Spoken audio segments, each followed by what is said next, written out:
sudah ada Dokter Boyke dan seperti biasa kalau Dokter Boyke pasti banyak sekali nih pertanyaan-pertanyaan seputar seksual. Ini bukan berarti jorok ya, karena seksual itu sebetulnya sesuatu yang memang kita harus mengerti, betul ya dok? Supaya kita bisa terlindungi dari pelecehan. Buruan jawab dong, lama banget. Sabar dong, nafsu banget opung ini. Iya, dokter, kenapa? berhubungan pada saat wanitanya sedang menstruasi. Benar, bahaya apakah salah berhubungan seks pada saat pasangan kita lagi datang bulan? Bahayanya apa gitu dok? Penyakitnya Bahayanya apa? Gimana, gitu. Baik ya, kebetulan saya muslim ya. Jadi saya tahu banget kenapa sih sampai saya tanya waktu saya ikut pendidikan seks di luar negeri juga kita discuss ya. Ternyata risikonya ada. Yang pertama adalah infeksi penyakit kelamin. Ya, pada saat haid itu suasana vagina menjadi lebih asam sehingga virus kuman semua berkumpul. Dari mana virusnya? Jadi virus dan kuman yang tadinya dia baik-baik aja, kemudian juga dia jadi tambah virus-virus yang nggak baiknya juga ada. Maksudnya dari luar atau dari luar juga ada? Kapan masuknya? Lebih sensitif ya dok? Lebih sensitif karena kan di sepanjang saluran itu kan ada dia tidak bisa masuk ke dalam ketika dia itu suasananya kan basah. Oke, kalau nggak bisa masuk ya aman dong. Tapi kan gara-gara haid itu kan darah itu kan makanan yang empuk buat virus dan bakteri. Terus virusnya kemana pergi? Virusnya itu ada di situ. Kemudian dia itu karena hubungan seks, dia tertekan kembali, naik ke atas darah itu, kemudian masuk ke saluran telur, ke indung telur. Dokter Boyke tadi mungkin udah sempat lihat di segmen-segmen sebelumnya bahwa Mbak Lina ini diduga ya bang ya, berarti ya bang mengalami satu bentuk hubungan seksual yang kata orang penyimpangan lewat belakang. Sebetulnya kalau untuk perempuan gimana sih dok itu kan lebih banyak resikonya ya sebetulnya kalau bagian belakang. Tapi apakah ada perempuan yang juga mungkin saja gitu juga justru menikmati hal itu dok? Ada. Terlepas dari kalau Mbak Lina sama sekali tidak ya? Jadi jangan disalahin laki terus gitu kan? Jangan disalahin laki-lakinya terus. Iya, jadi kita nggak terlalu gender. Itu bukan penyimpangan dulu pertama. Ini adalah variasi seks, bukan penyimpangan. Ya, variasi seks. Ini bukan penyimpangan. Bukan. Jadi di luar itu biasa melakukan hubungan. Ya, tapi pada beberapa negara, sudah negara muslim dia tidak melakukan. Tapi ini bukan penyimpangan seksual. Hanya variasi seksual. Untuk imajinasi gitu dok ya? Untuk imajinasi ya tadi mungkin. Oke. Tapi balik lagi tergantung dari pasangannya ya? Tergantung dari pasangannya karena hubungan seks yang sehat itu pasangannya mau, yang laki-lakinya juga harus mau, harus ada kooperasi ya. Artinya tuh nggak ada paksaan ya, nggak ada paksaan sama Jadi sekali. Jadi kesimpulannya, kalau sama-sama mau suami istri, boleh nggak hubungan seks dari belakang? Kalau dia tahu bahayanya, pasti dia tidak mau melakukannya. Karena kalau sampai rusak itu sphincter ani, itu nanti kalau si wanitanya buang air besar itu tidak terasa. Jadi selalu basah, selalu kotor sana dalamnya oleh feces.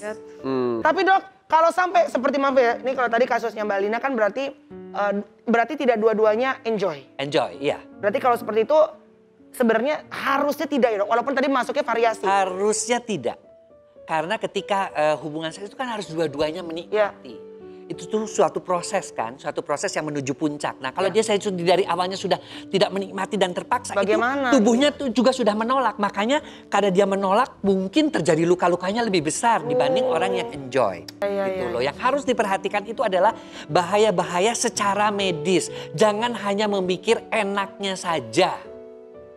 Kalaupun mau enak harus dua-duanya, suami dan istri. Tidak ada pemaksaan. Pemaksaan sama dengan pelecehan seksual. Memang kalau sama Dokter Boyke nggak cukup atau segmen. Next time kita harus undang full ya Dokter Boyke. Untuk lagi-lagi seks bukan hal yang tabu. Untuk pengetahuan knowledge untuk ibu-ibu bapak-bapak yang ada di rumah. Yang sudah cukup umur untuk melakukan hubungan seksual. Dokter Boyke terima kasih ya. Sama-sama. Kali ini terima kasih dokter. Boleh kembali dulu kita akan berganti karena PPKM dok. Tepuk tangan buat Dokter Boyke dong. Dok. Thanks ya dok. Baiklah.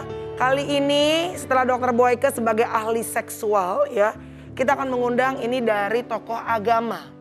Sambut sama-sama Kiai Holil Nafis dari MUI.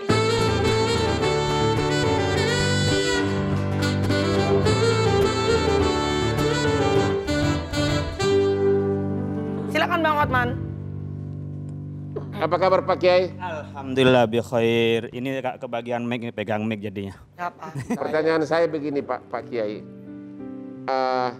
Apakah secara hukum agama suami istri, apakah itu kawin siri atau kawin hukum negara, boleh nggak melakukan hubungan intim anal seks dari belakang?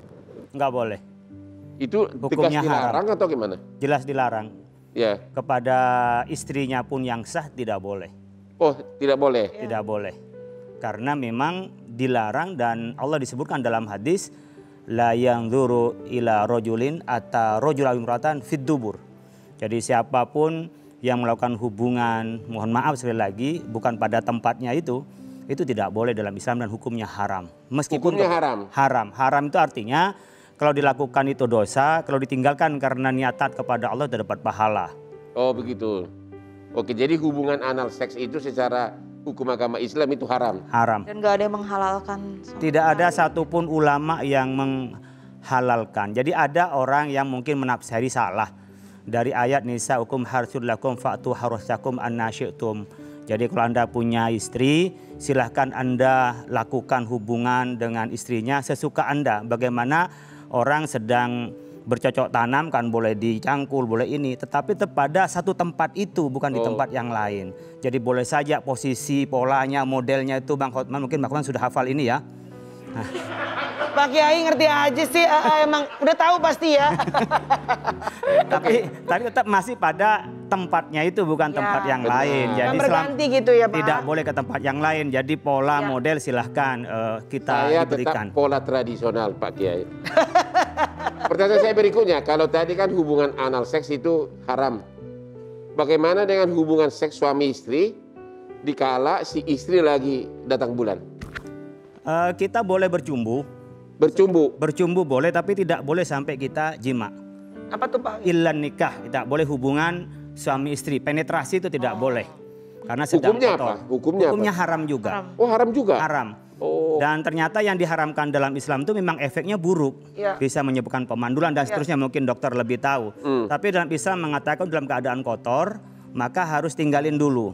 Jangan sampai ada hubungan intim. Tetapi bercumbu silahkan, tapi jangan sampai melakukan yang satu itu. Oh, begitu. Pak Kiai, tapi sebetulnya apa yang diajarkan dalam agama itu karena memang semua ada efek samping yang tidak baik buat apa kalau kita lakukan tuh efeknya pasti konsekuensinya nggak baik gitu ya Pak Kiai ya? Ya, kita punya keyakinan itu meskipun kadang-kadang sudah diketahui hikmahnya hasil research atau dari sains atau medis, tetapi di dalam Islam itu satu yang dilarang diyakini pasti karena di situ ada kebaikan kalau ditinggalkan. Ya.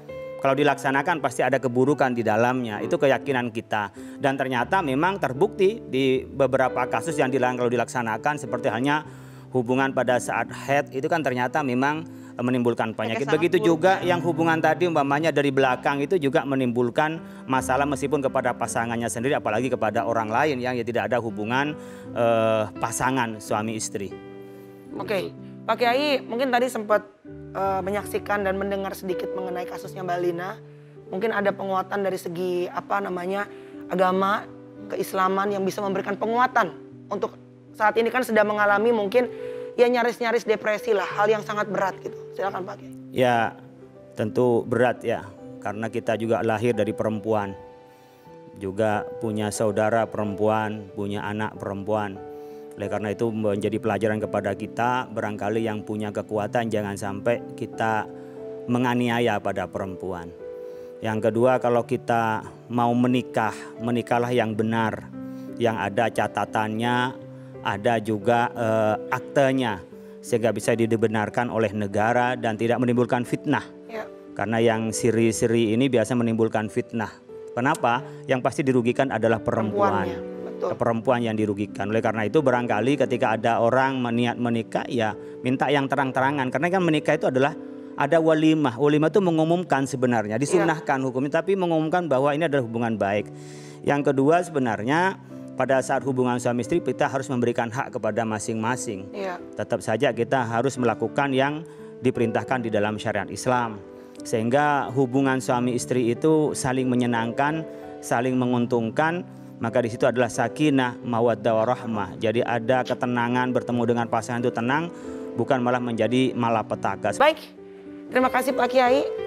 Terima kasih untuk pencerahannya. Semoga memberikan pencerahan untuk banyak pasangan juga ya. Amin. Abang Hotman ada yang mau ditambahkan? Cukup, terima kasih. Apalagi saya benar-benar dapat pencerahan yang sangat bagus. Ya, terima kasih Baiklah. Pak Kiai dari Sama-sama. Gus Lora Hotman Paris. Siap. Siap. Pemirsa jangan kemana-mana. Akan berlanjut lagi perbincangan kita semakin menarik tentunya di Hotman Paris Show.